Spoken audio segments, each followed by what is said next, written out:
السلام عليكم ورحمة الله وبركاته في جدل رياضي جديد. لايك وشير واشتراك في القناة وفعل زر الجرس ليصلك كل جديد.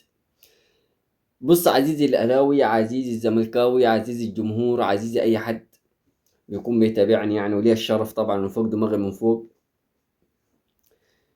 النادي الأهلي النهاردة كان بيلعب بشوية شباب، يعني إلى حد ما فيهم الكويس، وطبعا خسر من انبي 1-0. لكن عندي حاجات صغيرة في المباراة، ان المباراة ما تهمنيش اساسا. اي حاجة بتتلعب في مصر بعيد عن الدوري ما يهمنيش، وبعيد عن البطولة الافريقية ما تهمنيش، بعيد عن كأس العالم للأندية ما يهمنيش.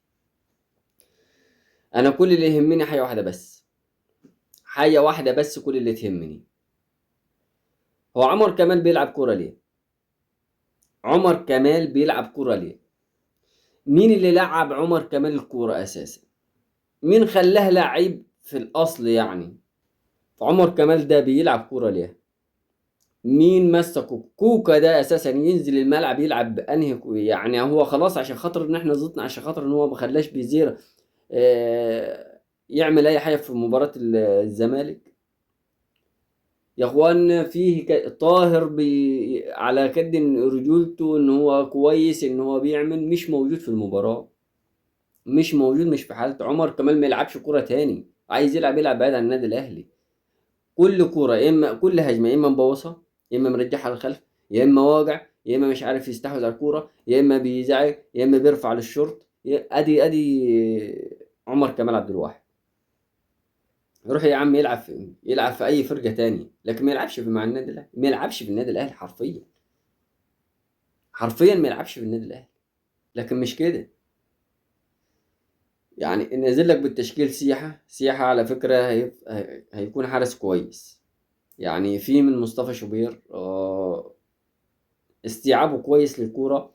عندك بيكهام، مش مدافع النادي الاهلي، ومش ستايل النادي الاهلي، ومش الفردة اللي بندور عليها في النادي الاهلي. عندك العش الى حد ما كويس. عندك عمر كمال عبد الواحد، انا بقول لك التشكيلة: عمر كمال عبد الواحد ياخد بعضيه وشنطته ويروح ويروح يغني ظلموه ولا بيت الجيران مع اسمه ده، ولا يغني اللي يغنيه، يبعد بعيد عننا. عمر كمال بيجيب الضغط لأي حد قدامه، حتى لو للزملكاوية نفسه، إلا لو كنا بنلعب قدامهم عايزين عمر كمال. عندك شكري، بحس إن هو مظلوم واتظلم وهيتظلم حرفيا. عندك ديانج، دبابة دبابة لا غنى عنها في وسط الملعب. وسط الملعب هو اللي شايل يا عم. يا مؤمن ده عمل باص من نص الملعب بدماغه حرفيا. لا غنى عنه. لا غنى. النادي الاهلي مش بيلعب بالقوام الاساسي بتاعته. لو كان بيلعب بالقوام الاساسي بتاعته كان شيل طبعا انبي. لكن عندك كوكا. بعد كده كوكا ده برضو يروح يكيك في اي حته، يروح يعمل اعلان كوكاكولا، يروح يعمل اي مصيبه سوداء بعيد عن النادي الاهلي. حرفيا مش بتاع النادي الاهلي. آه، لا يفقه هو وعمر كمال، لا يفقه عن الكرة شيء إلا الترس، وقعان بتاع إزعاج يعمل. ما أنت بتطلعليش بماتش، إحنا مش بتوعات ماتش، إحنا بتوعات عقدك كامل تنهيه وأنت بتعرض بس. عندك رضا، 10/10. رضا كويس، رضا يعني. هدف اللي جه طبعا ما نقدرش نتكلم ونقول في حقه حاجة. ده اللي حصل. عندك عبد الله، خامة كويسة عبد الله، وخامة مجتهدة بس عايزة اللي يدوس معاها شوية. عندك طاهر، لا وجود له. جراديشار تايه في الملعب.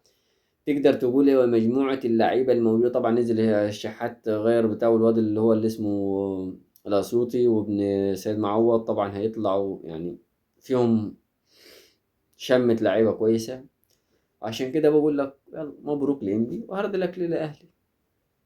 منقدرش نتكلم في أي حاجة تاني غير إن احنا نقول إن احنا منقدرش نتكلم على مباراة ما كانش في مباراة أساسا. النادي الاهلي مش موجود، فعشان كده ما اقدرش اتكلم. هتقول لي ده الاحتياط، اقول لك ده مش احتياط، ده ناشئين. ولما يتهزموا 1-0 من ضربة جزاء، هقول لك يعني لحد ما مش كويس ومش مرضي لينا، بس يعني لحد ما كويس. غير نادي الزمالك قدام كهرباء الإسماعيلية. كهرباء الإسماعيلية بيعمل رومنتادا عليه 3-3، بيعمل رومنتادا عليه على نادي الزمالك، وكان نازل بقوامه. في فرق لما يكون نازلين 10 أو 8-9 لعيبة في النادي الأهلي، لسه أول مرة يلعبوا على أرضية الملعب دي كمان.